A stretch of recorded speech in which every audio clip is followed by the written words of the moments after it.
Imagine this. You walk into Walmart and plop down 40 bucks for a mega box. You rip it open and there are 30 autographs inside. Well, that happened recently to 2 collectors, and is it the sign of things to come? We'll tell you what we think now.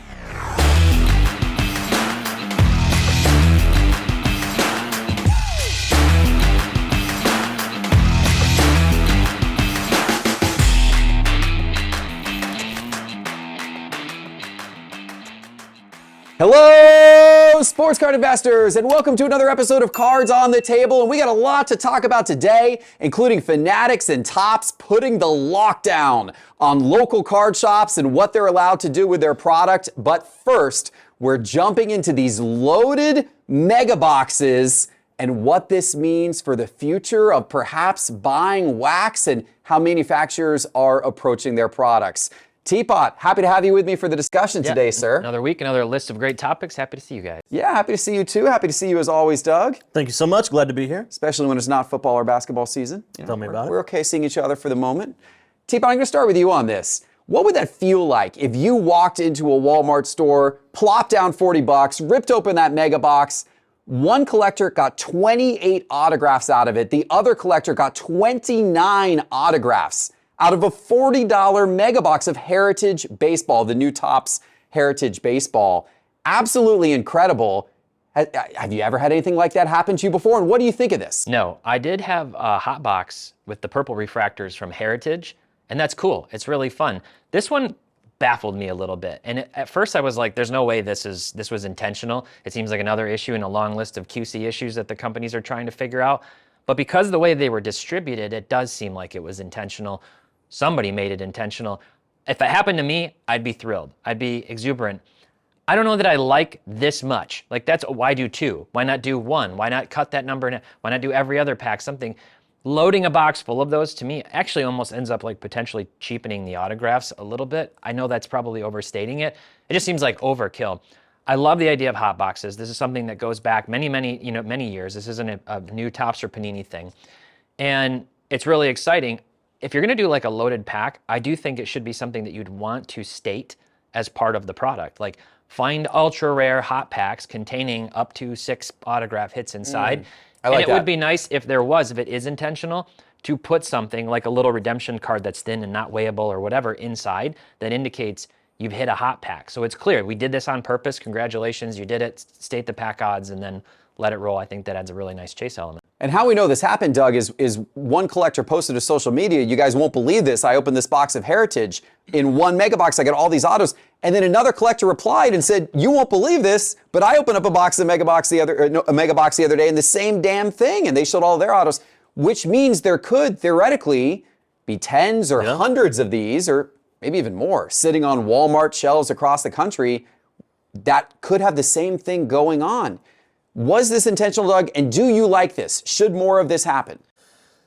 So I hope that it's intentional, because if it's not intentional, that means probably 28, 29 other boxes are missing autos that normally would have had them. So there could be a loser in this scenario. Hot boxes are cool as long as there's not like a winner and a loser, right? So that's a scenario we don't want to see. So hopefully it's intentional and it didn't rob anybody else of their potential hit. By the way, I'll say that the Twitter users, Hot Corner with a K, and Frank on the Ridge, we'll give a shout out to those guys who posted that. But I do think it's really cool. I think hot boxes is a cool thing, and I think for something like this, it's taking a product that may otherwise be a bit undesirable and make it very desirable. But more so, I think this is cool for a lower budget collector. I think this is a cool chase outside of flagship products, outside of hobby, for someone who's not buying on a giant budget, or for kids. I can distinctly remember the first autograph I ever pulled myself from like 90s Donruss. If I would have pulled 28 autos out of a box, I would have lost my mind. So it's a very cool thing to have. But I do think at this point they should probably address it and say, is it intentional or not? Because now we're going to have a rush on Heritage mega boxes, and we should probably know if this is something that they can expect to see more of or not, in my opinion. It's a crafty attempt to make the retail disappear off the shelves that's sitting there in a lot of volume. Maybe. But if it is, it's smart. And I love this. I'm a huge supporter of this. You know, one thing I know Fanatics is really interested in doing is giving each product its own chase, giving each product its own reason. for people to get excited and to, want to chase cards in the product and want to go on social and post about it. And who knows if this was what their intended chase was or not for these Heritage Mega Boxes, but it certainly worked. Yeah. You're seeing these posts now, they've, been retweeted everywhere. People are talking about them across all social media platforms. And we're talking about Heritage Mega Boxes, which generally are not like high on the radar of most collectors. Great collector product. Yeah, and here it is now getting all this social buzz and attention. I hope we see more of this. I also hope we see experiences added into these types of things. It doesn't just have to be 28 autos. Correct. Yeah. How about throwing out the first pitch at a baseball game? Yeah. I mean, that would be pretty darn cool. How about a trip to get to go meet your favorite player at the start of the All-Star game? Yeah. That could go into a box. We've already seen Topps recently add the social media follows from a bunch of big players in some of the products. So I think this is really exciting. I hope we see more of it. I hope it is a sign of things to come. I think it's going to get more people interested and excited about ripping wax, which I think is good for the sports card community as a whole. Speaking of good for the sports card community, there's some good cards right now on pristineauction.com, guys. They have a Derrick Henry 2021 Downtown PSA 10. Derrick Henry, the GOAT of running backs of our era right now. I think he's underappreciated, doesn't get enough love. That's a nice card. What are you seeing on Pristine? I like to watch Purdy cards, Brock Purdy cards, with great interest. I think he will either be the next late great draft pick or irrelevant, as he signed this card, which is a Panini Player of the Day hollow inscribed Mr. Irrelevant. Very, very fitting for the card. Either way, it's fitting. It'll be cool to see where that ends. There you go. And how about you, Doug? I've got a weird one. It's a 2019 National Treasures treasure chest. It's got 24 quarterbacks in a booklet, a threefold booklet. Player used swatches for 24 different quarterbacks. There's some duds in there, but there are all some really good ones like Mahomes, Brady, Aaron Rodgers, Drew Brees, and it's in a BGS 9.5, so that's pretty cool. Hopefully Will Greer made it as one of the 24. No, I didn't. Sorry. All right. Guys, all these auctions and more, they're on pristineauction.com. And when you register at Pristine Auction, use code SCI as the promo code when you register, and you're going to get $10 in credit towards any of these auction purchases for your first purchase. All right, guys, let's go to Data Dive. Teapot, this was a great video you did this last weekend on the Market Movers YouTube channel. You talked about how to profit from grading cards. And I'm a big believer in this because I think that getting an eye for raw cards that will grade well, grading them, getting them back, selling them for a multiple, I think it's a great way for kids and for young entrepreneurs to make some quick and easy money a lot of times in the sports card hobby if they can get good at that. You took that to the next level in your video, and you really broke down the numbers to show some opportunities. Tell us about this. Basically, you can't get data any other way at scale like this, like you can in Market Movers. This is one of our more slept-on features, in my opinion. Yes. It's available to unlimited users for Market Movers, and you go in and you basically just pick your grades, right? PSA 10, I did PSA 10 to raw, and you can do this grades, variations, players. I've done many videos on this, and I threw in a handful of players, just notable players from other sports. And you come down and it shows you what the average multiplier is, what the average ratio is for those PSA 10s. So a raw to a PSA 10 is a 4x multiplier on average. Correct, and there's about 220 cards in here. You can see 11 pages. That's exactly what you'd expect. 4x is normally the number that I tell people. Yep, but then this is where it gets interesting, is you find the ones that are outliers significantly above that, and you look for raws in good condition.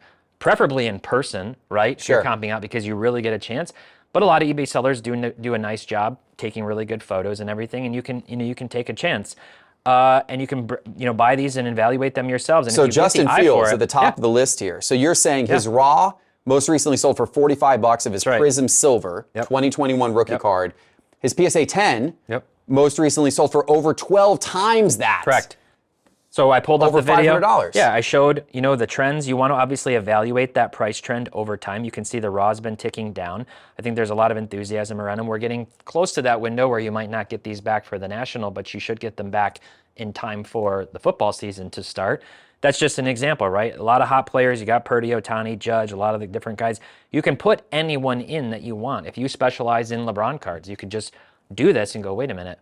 There's some really unique opportunities. So I walked through some of the ones that I would consider going after and why, and some of the ones that, in spite of the ratio being there, that I would not, because I think the risk outweighs the reward. And you've done well with some of this stuff, right, Doug? You look for grading opportunities, and you've done well either doing crossovers or raw to grading.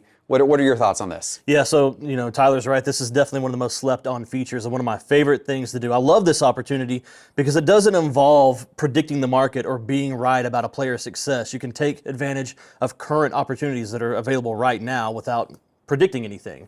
Another thing to add to this, so once you find these outliers like this, you can also look at gem rates. You can see how often this card will gem, and you can, even if you don't have a high quality scan of this card or you're not able to see it in person and really scrutinize it, maybe you can get an idea of what your success rate might be based on other people's grading results, right? Exactly. But this is so it's important though to start to develop that eye for grading. Yep. That's really important for this. From photos, you can usually quickly tell centering, but it's going to be more difficult to tell your corners, your edges, and especially the surface. So you might have to take some risks on things like that, which is one of the reasons I've always kind of gone and grabbed slabs with subgrades, BGS 9.5s with subgrades, or CSG slabs with subgrades that I can crack and cross the PSA. I like to use those ratios more because there's less risk involved with that. You can already see what somebody else determined this card to grade, and if you have enough experience, you understand what that's likely to do with PSA. There's a lot more caveats, and I put those in the video. So in the comments, some people are like, hey, what, you didn't say this?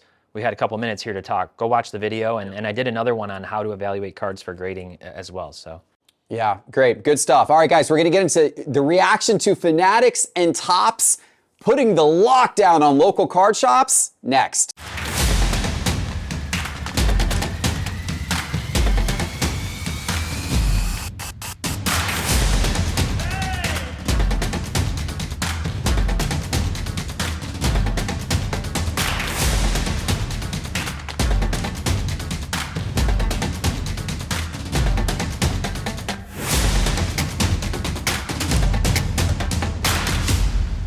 Guys, you got to check out the jersey stands and the brand new city stands on standupdisplays.co. Use promo code SCI for 10% off your order.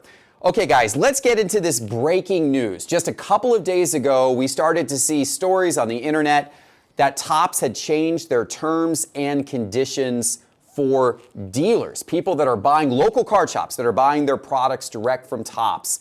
And they changed some really interesting terms. They said that if you're a local card shop and you're buying the product direct for sale in your local card shop, you're not allowed to sell it online. You're not allowed to sell it to other dealers or other breakers, and you're not allowed to break that product other than if you're doing a break in your shop only for customers in your shop. You cannot sell break spots online.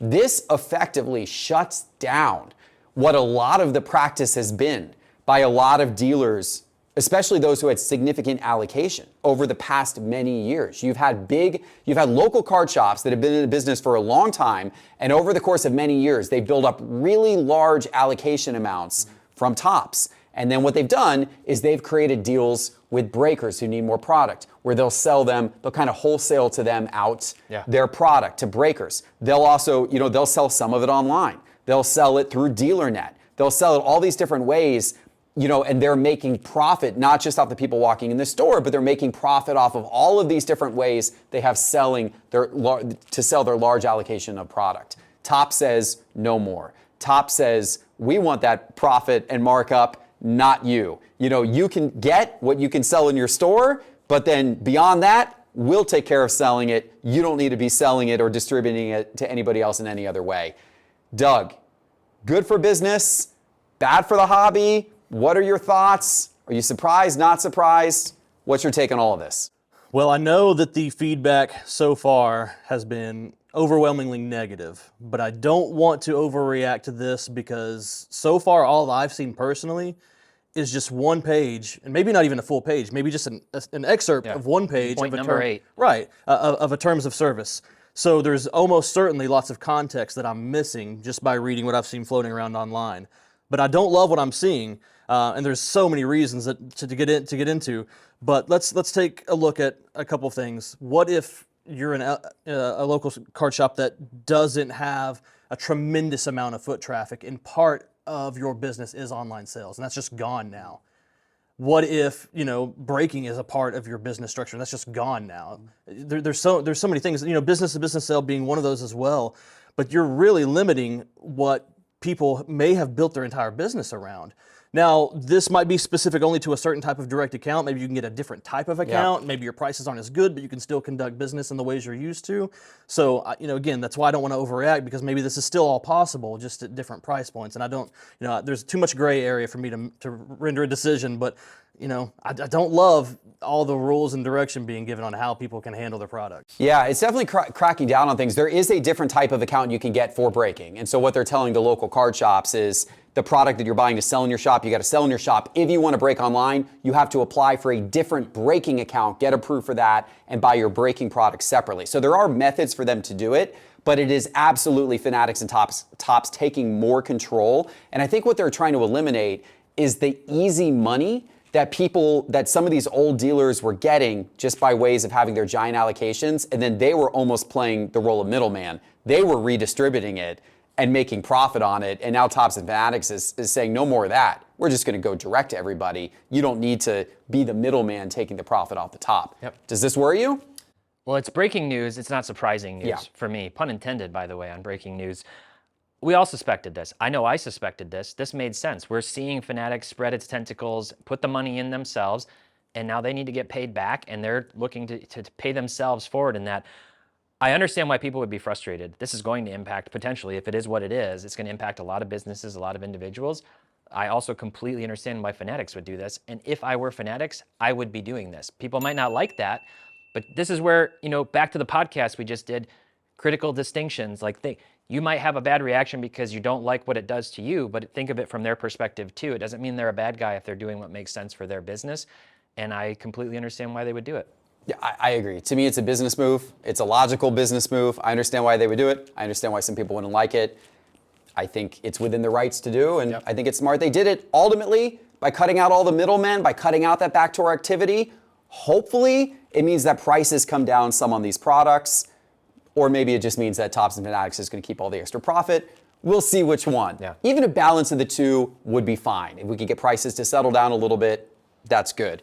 Second question, this was suggested by one of our viewers after our last YouTube video in the comments.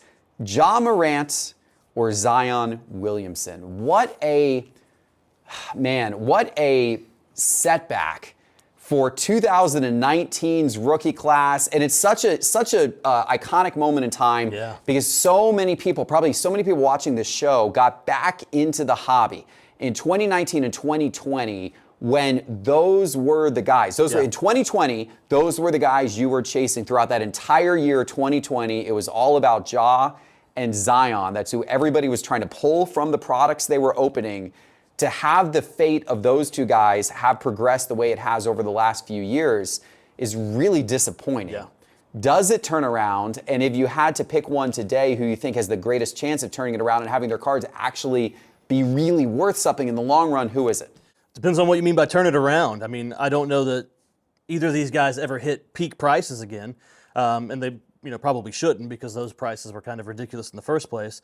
I think they both could hypothetically turn it around and have good careers and have sustainably decent card prices. I certainly think Ja is much more likely. I think the issues he's facing right now, there's far fewer. It's really just a specific off-court incident for Ja, whereas with Zion, we're talking about injuries. He's not played a ton of games. We're talking about weight. He's had a problem keeping his weight down. And now we've got off-the-court stuff as well. And we also don't know what team he's going to play on.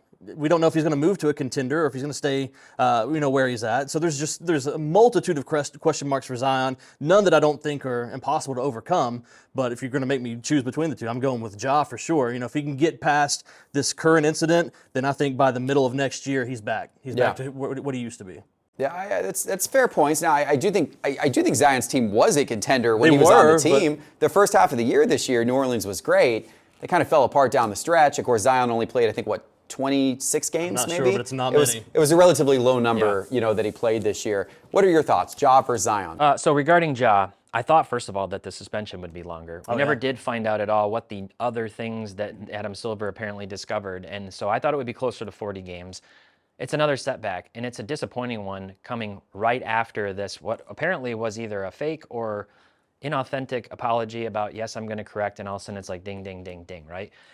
Regarding Zion, it's just like his entire career at this point has been a big disappointment for everybody. And I know for one, I was rooting for him. I love watching him play. Me It's too. so exciting to Me watch too. him play. I don't know, is he genuine? Where's his head at? All these kind of issues. Between the two, there's just a very different trajectory. And while there is off the court stuff that's getting surfaced with Zion, I think that people buying cards are much less likely to hold that against him than the Ja stuff. Now, the question becomes the headspace with Zion is can he get focused and come back and play? There could be a rebound, no pun intended, on either of them. But at this point, I just simply wouldn't be putting money into either of them. I just don't have the risk appetite for it right now. I'm going to buy some Ja Morant cards. I'm not yet. I'm buying. Not yet. I think prices are continuing to go down. I think they're going to hit a bottom out point. Like, it's a huge risk because we don't know if he's going to ever really get his off the court, stuff under control, or if he's just going to forever be a problem child for Adam Silver, and who knows. And of course, if he gets ever suspended again, I'm sure it's, much more significant than this one. I mean, you could be talking a season or more, yeah. right? So it's a huge risk. Yeah. But, as much as I love the promise of Zion, the injuries are just crazy. Yeah. With Ja, he's been a true difference maker for the team when he's been on the court. If he can get this stuff behind him and come back and keep his head above water, stay out of trouble, I think Ja is a long-term, opportunity there. But, we'll see. Yeah. We'll You see. said it, 2019 is starting to look like it could be one of the biggest draft class busts in history, considering all the hype that went into it with all those players.